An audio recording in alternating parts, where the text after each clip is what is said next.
Hello there, welcome back to a new video. My boy Mr. Talented Reed. In my hand here I have a fuel pump for a 2009 Chevy Malibu. So I'm going to replace it with a brand new one. This is the old one on the ground right here. So these are the seals it come with and the wires in that bag. And to remove the pump I have to cut the flooring in the back behind this back seat in the car to get my pump out. So I'm going to replace it. So I'm just showing you guys where it come from, right in this hole right here.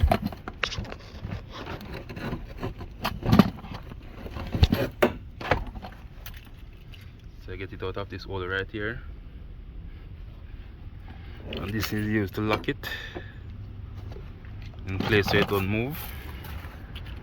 It's a 2009 Chevy Malibu. You can see it right there.